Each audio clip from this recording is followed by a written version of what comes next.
Hello, greetings. Just when I started, the prayers are going on. So during morning,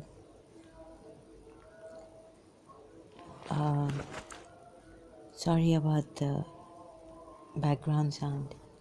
I'm going to, see, in this Sunni Hadith, Sahih Bukhari, I'm going to show you something dreadful about Prophet Muhammad and his breaking oaths. When he, in this Sunni Hadith, it says that when he himself says that breaking oaths, promises, is a sign of hypocrisy.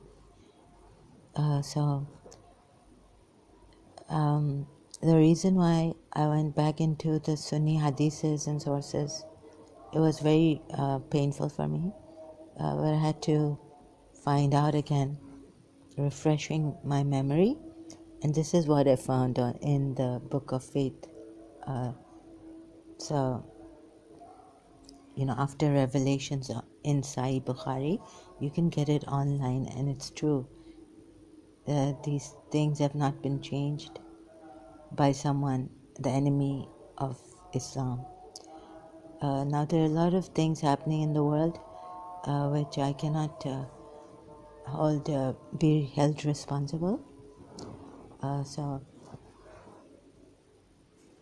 Anyhow, I'm looking at this, trying to find out the truth about my religion, and it was I had to go back to the Sunni Hadith because I wanted to see if there's more things I can find.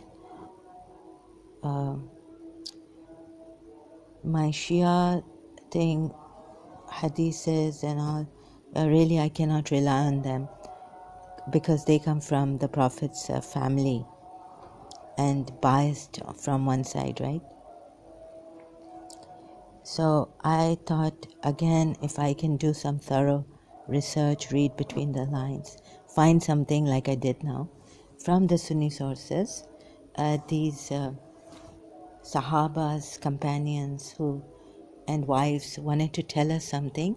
When I read about something that Shias are hiding about Saffiya, or they not hiding, but because it came from the Sunni sources or something, they don't believe in such lies against the Prophet. They feel everyone has been against the Prophet except the believers, and the believers are very few. So there, after Prophet Muhammad, the progeny has been upholding this religion, and Imam Hussein tried to save this religion from these hypocrites and all. Tables have turned now. I can see through. The promise breaking thing, Abu Bakr says, he's called Abu Bakra here, that I was, about Abu Bakr, it is said in Sahih Bukhari that he was such an honest man and he would never break oaths until there was this ayat in the Quran. Islam introduced the cancelling of the oaths and promises. So if I can show you, I'm on this, trying to find out now one hadith I mentioned, which says about Imam Ali being the qatil, and so it's here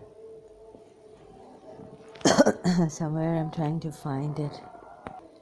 Okay, I will do that later, finding Imam Ali's the hadith on Imam Ali. Excuse me. So Abu Bakr tells this man that, what are you doing? You're going towards a man who's a murderer or something. So both sides, Muslims going to hell. And the religious scholars say, the Sunni religious scholars, not to read their history and all this. So please bear with me. I'm in such a shock and all, and against all odds doing this, because here too I've created some enemies and things scaring me, very scary when I went out. Looking back at what happened, finding a Hindu astrologer. So,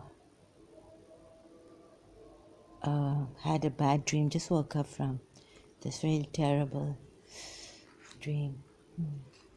So, volume 1, book 2, number 31, narrated by Abdullah. When the following verse was revealed, it is those who believe and confuse not their belief with wrong, worshipping others besides Allah.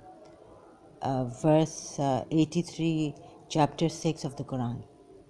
The companions of Allah's apostle asked, who is amongst us who had not done injustice wrong?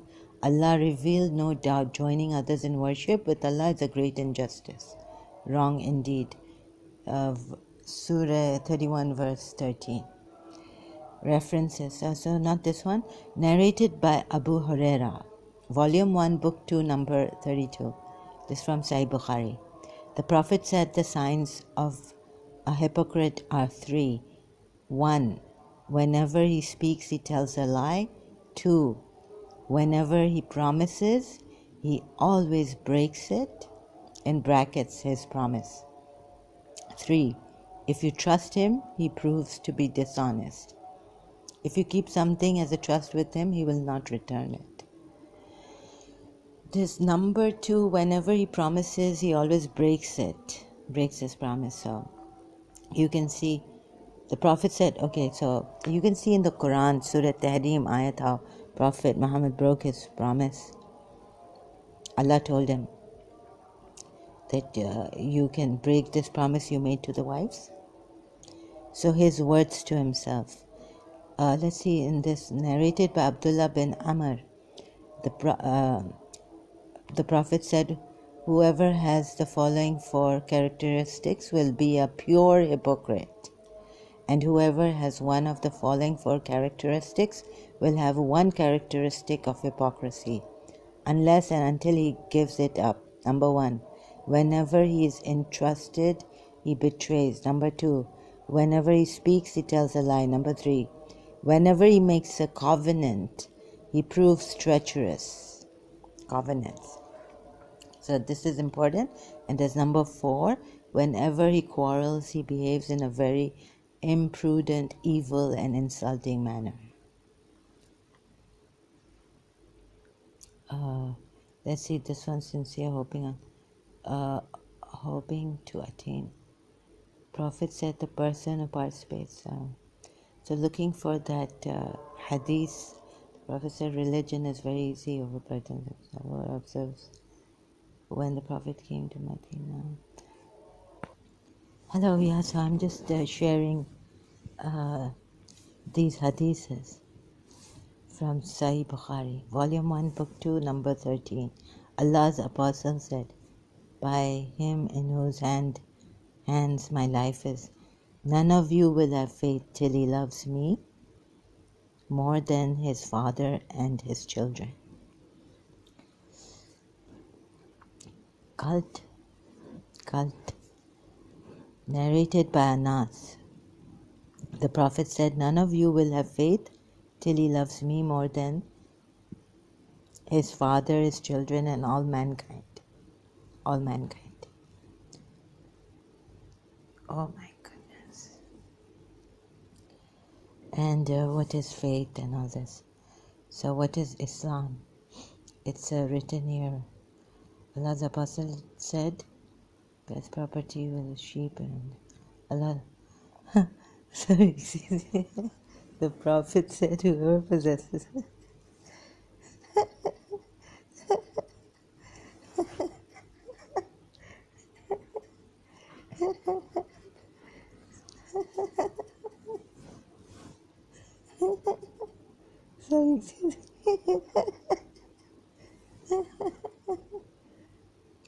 Allah's apostle was asked, what is the best deed? He replied, to believe in Allah and His apostle.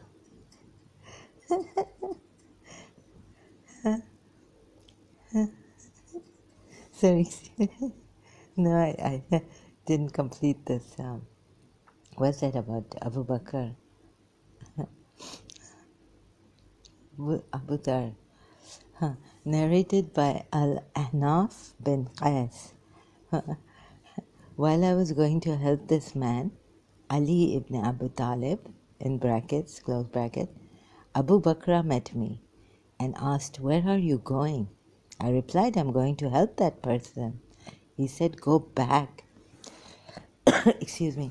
He said, go back, for I've heard Allah's apostle saying, when two Muslims meet each other with their swords, both the murderer as well as the murdered will go to the hellfire. I said, oh Allah's apostle, it is all right for the murderer, but what about the murdered one?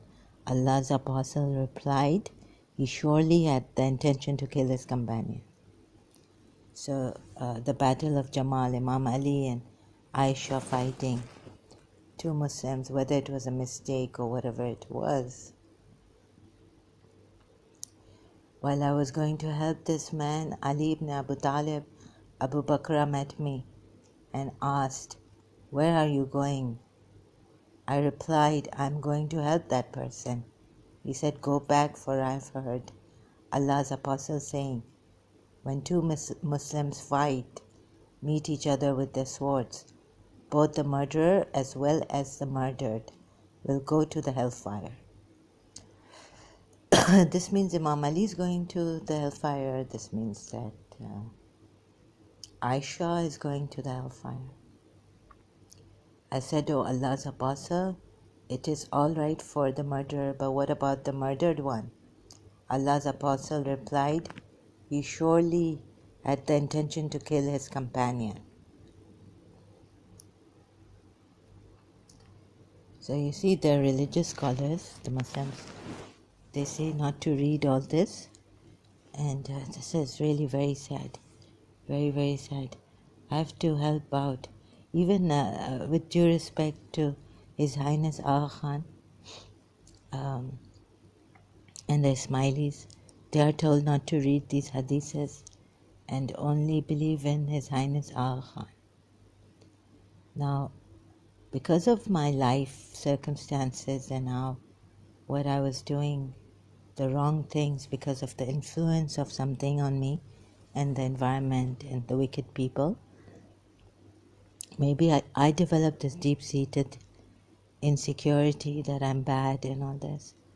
So bad was coming out of me, no matter how much I tried to be honest and not lie and tell the truth and all this and be a sincere believer, Muslim in Islam, but I failed a lot. So that's how I started to think about Yazid and all the opposite, the enemy of Allah in Islam, as they are called.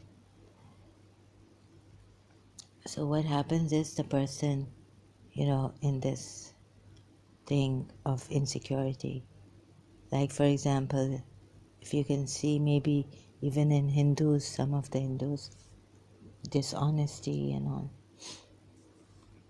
Although, Narayan, such a Lakshmi Devi, providence. You know what providence is? God who cares and reaches out. All the blessings were taken away from us. And then Allama Rashid Turabi mentioning that there's so many blessings of Rasulullah on us. So many blessings. I started to question, where are they? So my life's realities and experiences told me to consider.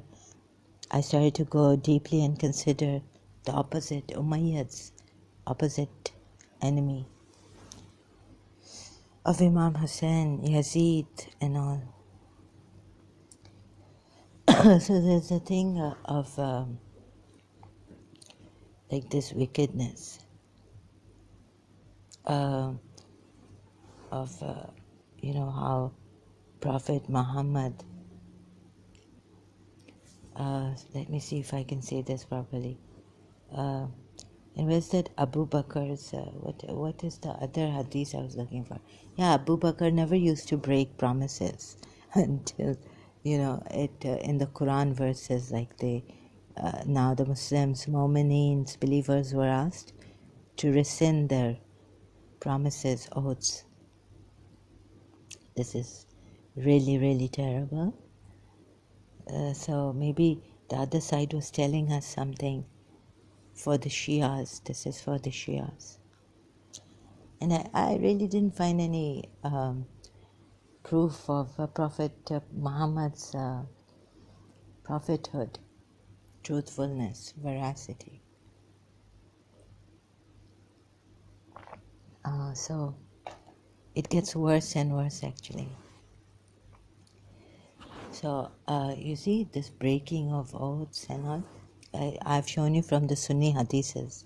Now, the Prophet Muhammad said it is great hypocrisy, right, or hypocrisy, to break oaths. And now you can see rescinding of oaths in the Quran. You can now rescind, cancel oaths. So something better. They say that something better, if it comes up.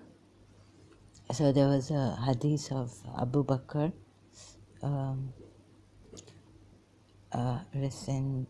rescinding oaths now. Just searching, yeah. Abu Bakr. First, I'll show you this hadith about Abu Bakr. Oh, hello, yeah, here. This is in Sahih Bukhari, book 78, Oaths and Vows, volume 8, book 78, number 618. Narrated Aisha, Abu Bakr as-Siddiq had never broken his oaths till Allah revealed the expiation for the oaths. Then he said, if I take an oath to do something and later on I find something else better than the first one, then I do what is better and make expiation for my oath. So here it is.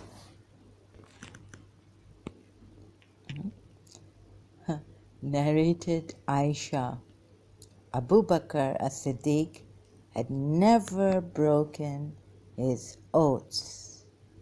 Ta-da! Till Allah revealed the expiation for the oaths. Then he said, if I take an oath to do something and later on I find something else better than the first one, then I do what is better and make expiation for my oath. So this was really important. Volume 8, book 78, number 618. Translation of Sahih Bukhari, book 78. And this is, can't see it properly. iium.edu.my website address. Now you get this. I find something else better than the first one. Then I do what is better and make expiation for my oath. Expiation is like, let's see, rescinding. Expiation is like giving something, finding better. The act of making amends or reparation for guilt or wrongdoing, atonement. It's an atonement. So he definitely has to atone for his breaking of the past oath. And this is considered very normal in Islam and a very good thing to do. Because here I think I have one against the Shias, multilingual, in Surah Azab, when Prophet Muhammad breaks this promise of giving Zaid his name and all, and making him his adopted son, like he gets inheritance according to the pagan Arab customs. The adopted son gets inheritance and all. He's like his own son. But then God told him to stop this, and it was an unintentional mistake he made, we are told. In the Shia hadith too. No, in the surah, in the verse of Surah Azab. Oops, I have to go to multilingual Quran. Sorry, so you see these kind of things. I think I have one because multilingual, because the Shias, okay, how have I won against the Shias? Right, in Surah Azab. I'll show you how I have won. Okay, so what I'll do is, you can see my previous videos, how I have won against my Shias. First of all, we are told here, Prophet Muhammad made an unintentional mistake. His infallibility is now in question. And in Surah Azab now, unintentional mistakes made, he tells Zaid in Surah verse 37, right? Fear Allah, he tells Zaid. And look at the wordings here, oh my God, of the commentary, in the commentary section. Zaid, see, Zainab the highborn could not reconcile herself with Zaid. She's the one who couldn't reconcile herself with Zaid.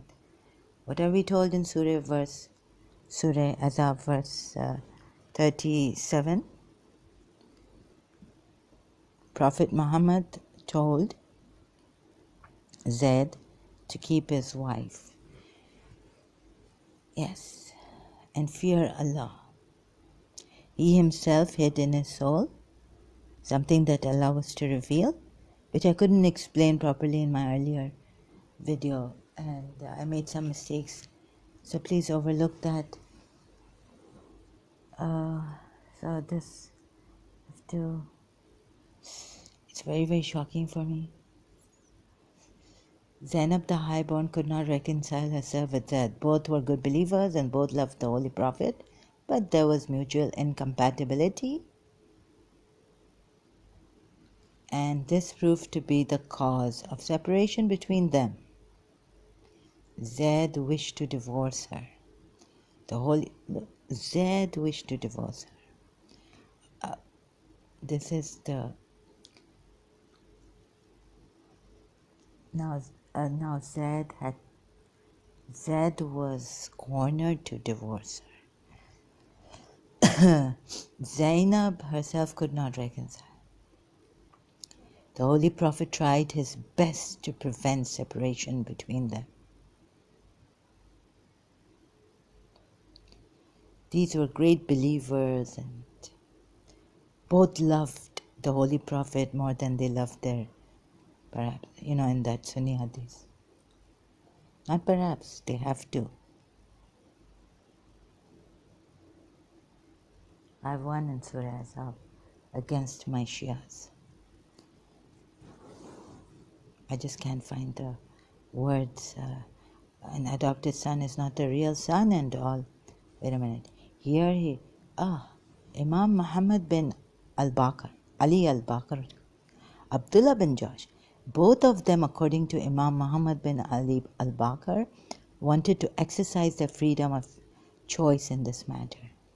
Then this verse was revealed. We must not put our own wisdom in competition with Allah's wisdom. We must accept it loyally and do the best we can to carry it out. Yeah, Zainab tried her best. Zainab the highborn could not reconcile And what other words they will put for this prophet? He tried his best and this. Polygamy, al-bukra, divorce of the... Sorry, excuse me, I'm getting funny. Behold, thou didst say to one who had received the grace of Allah and thy favor. Sorry, I have to clear my throat every now and then. Sorry, excuse me. Retain in wedlock thy wife and fear Allah. What a thing, right? Retain thy wife. Because we are told here in the commentary section how Shias have put it to defend this Prophet Muhammad. Okay, if you feel this is not like I haven't won here, oh, you believe that, oh yeah, full of mercy, oh yes.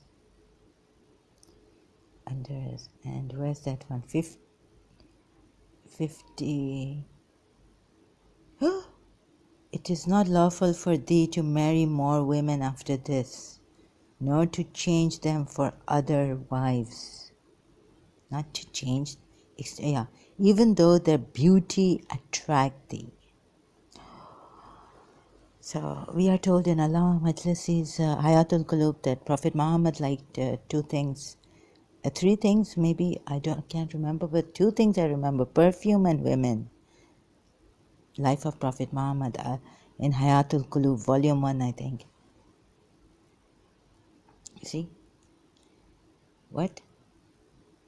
Verse 52. It is not lawful for thee to marry women after this, nor to change them for other wives, even though their beauty attract thee, except any thy right hand should possess, as handmaid.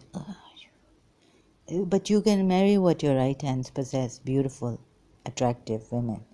And Allah doth watch over all things. You see? Now we come to and where's that thing? That verse 5. Huh?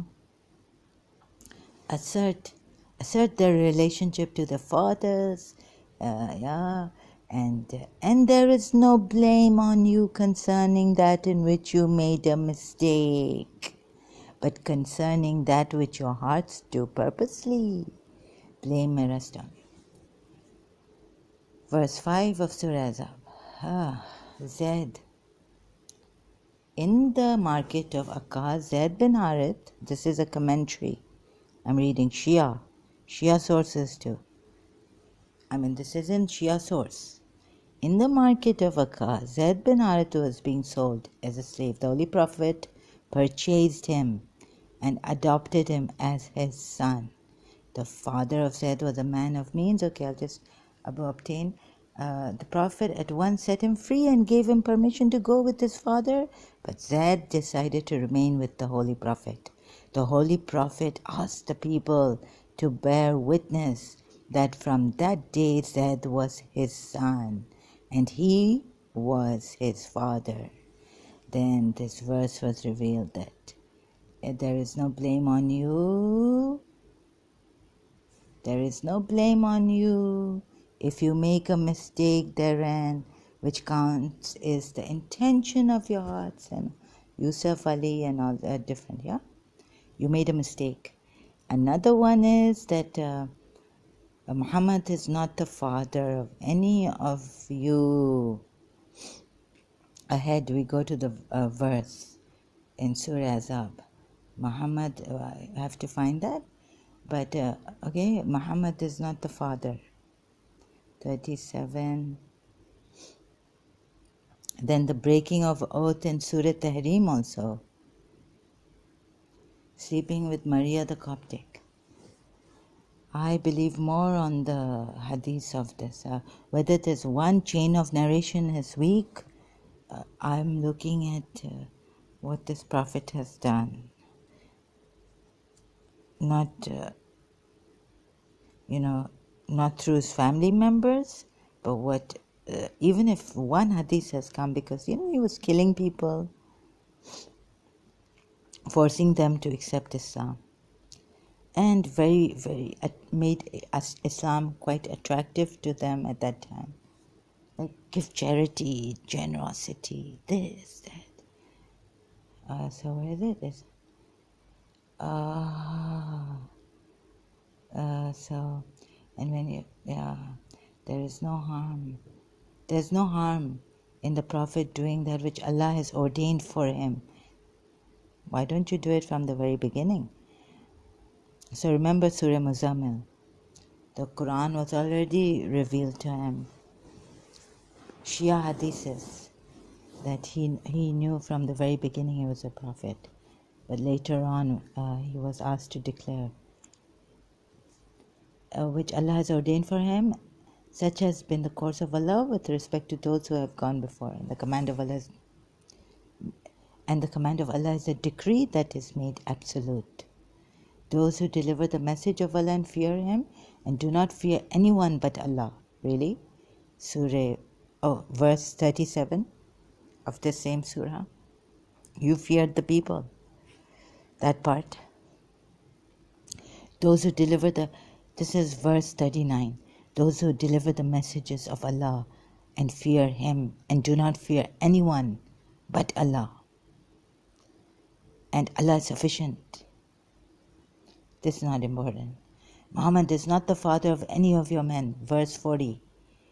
Muhammad is not the father of any of your men, but he is the messenger of Allah. What were we told? In the commentary. He made people a witness. Who were those people? He made a witness. Changing oaths again. You see, these people, they saw him doing these kind of things. How can you believe in someone who, even in the Sunni hadiths we find Prophet Muhammad himself says that it's a sign of hypocrisy, sure hypocrisy, true hypocrisy, that those who break promises. But no, when he breaks a promise, you can whatever the word is used in all this, do things like that. Now we're going to, I can take you to Surah Tahrim where he broke, Surah Tahrim. But let me take you now to this Saffiya. We cry for Sakina, right? That I wonder why Yazid was so cruel. Like, we have covert narcissists, tyrants, cruelty, this, that. Saffiya Bint Huyayy. Oh, there's a website here, you'll go crazy if you read about that. How Prophet Muhammad really, and what the Muslim reasoning, huh? Look at this. Saffiya Bint Huyayy married the Prophet, okay, and she was 17 years old. As in the case of Jawariya bint Harith, this marriage occurred after one of the Muslims' decisive battles. In this case, the Battle of Khaybar. After the Battle of Khaybar, in which the Muslims defeated the Jews, 2 women were brought before the Prophet Muhammad by Bilal, the black muazzin of Medina, whose beautiful, piercing voice constantly called the Muslim rider, until he was present at the surrender of Jerusalem to the Khalifa Umar in 1788. They had passed, and those who had been killed. And one of the two women was shrieking and screaming. See how they, from there here, and then in the end it is one of the 2 women was shrieking and screaming and rubbing dust in her hair, while the other was mute with shock. And so we are told Saffiya, the silent one, mute with shock. Are you mute? The silent one was Saffiya, the daughter of Huyayy ibn Akhtab, the chief of Banu Nadir, who had all expelled from Medina, plotting to kill the messenger, expel the Muslims, and dropping a stone on his head as he sat talking with their leaders. Oh my God. The noisy one was Saffiya's cousin, Saffiya could trace her lineage directly back to Harun, the brother of the Prophet Moses. The Prophet Muhammad asked someone to look after the woman who was screaming and then took off his cloak and placed it over the shoulders of Saffiya,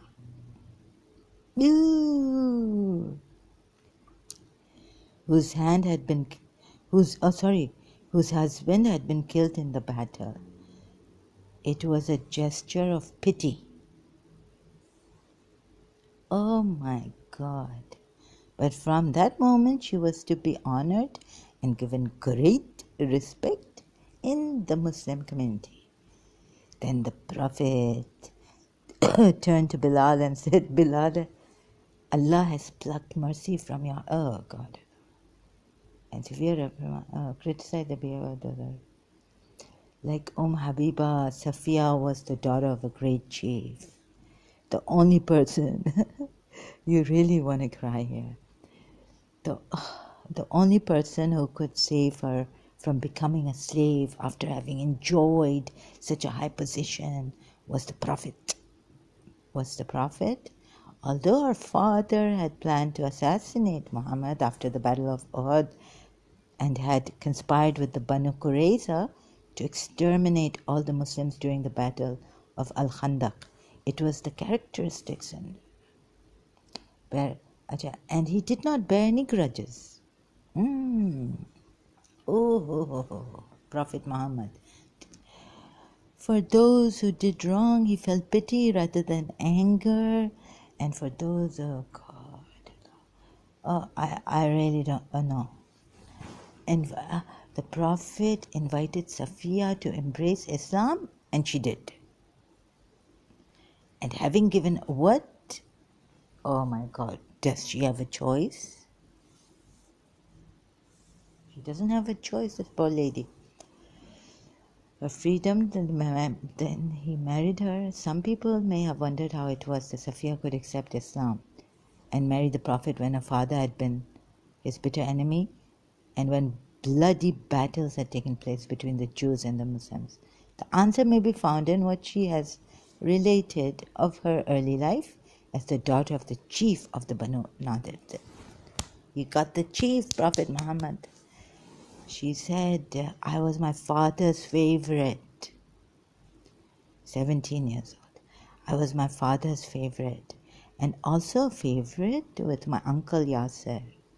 Remember, not Uncle Abbas, not Prophet Muhammad's, but about a cousin, Abbas ibn Ali and Sukaina.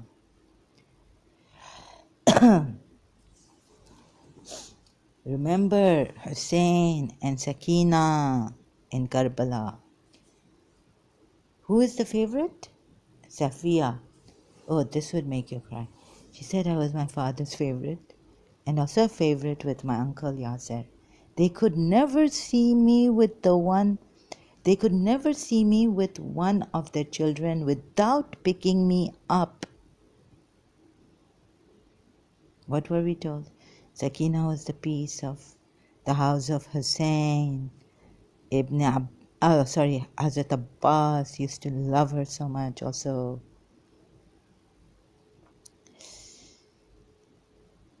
When the messenger came to Medina, my father and my uncle went to see him.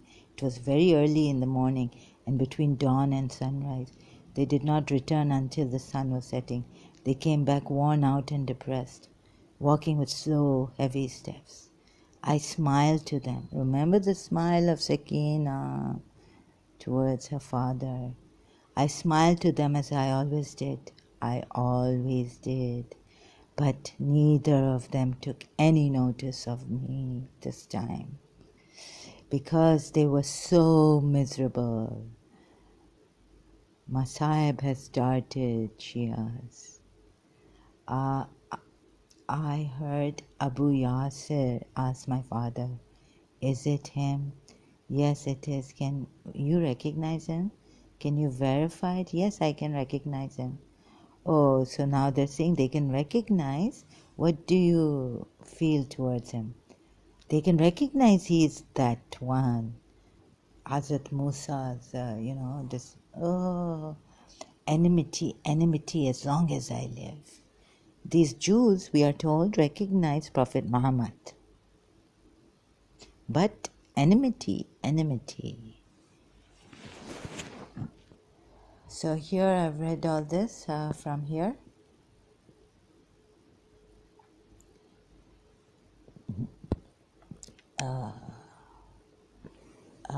Islamstory.com. Saffiya Bint Huyayy. Islamstory.com. References may be given here in the end from where they got the story about Saffiya. Saffiya was, okay, I can't see any references. So, no, I don't think, sorry if I've missed them. I haven't gone. There's, Islam Story is a site specialized in Islamic history. Excuse me. And it is under the supervision of Professor Dr. Raghib al-Sargani. Sargani, Jesus. Okay, or Sarjani. Indonesian Russia cover article. Okay, so all rights reserved to Islam Story website. Sorry if I'm, I had to take the story. This is the only website that has given me Saffiya's story like this. I was, so then when Yazid, when we come to Karbala, and then when they go to Sham, Saffiya was Huwayy's daughter. She had a pure heart and had always wanted to worship her Creator and Lord, and the one who had sent Moses, to whom she was related, and Jesus, and finally Muhammad had to marry her. May Allah be pleased with all of them. Thus, as soon as the opportunity arose, not only to follow the last prophet, but she went, but also to be married to him, she took it.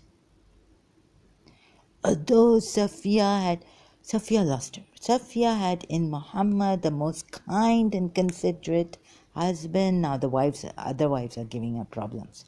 She was not always favorably accepted. Mu'minins. Especially, she was not favorably accepted by some of his other wives, especially when she had first joined the Prophet's household. I feel like crying. It is related by Anas that on one occasion the Prophet found Saffiya weeping. Maybe she was weeping that she marrying this Prophet. But no, they put it on the wives. That, the wives were not favorable to her and were annoying her and calling her names. Like when he asked her what the matter was, she replied that she heard Hafsa. Hafsa who? Hafsa bint Umar al-Khattab had disparagingly described her as the daughter of a Jew. Do you see some conspiracy going on?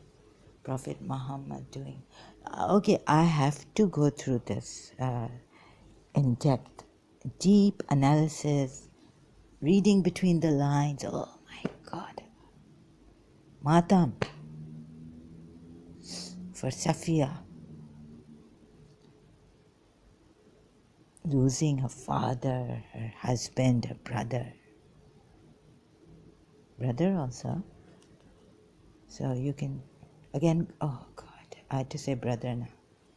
So she lost her husband, her father in this battle of Khaybar. Yeah, maybe a brother to save her from becoming slave after having. So Prophet married her, yeah. Saffiya bint Huyayy. Okay, but I think the father and the husband is enough for now. You can read if you. This is my. See, bear with me, please. I keep forgetting so quickly. If it were the brother, maybe the uncle also, Yasir, Abbas. So, the wives were not. That's why she used to weep a lot. That one day Prophet Muhammad found her weeping. Don't let me put words in this story, but I have to. You see? And this guy breaks oaths. This prophet, excuse me. So before I get, I cannot handle my, excuse me please. I'll continue later.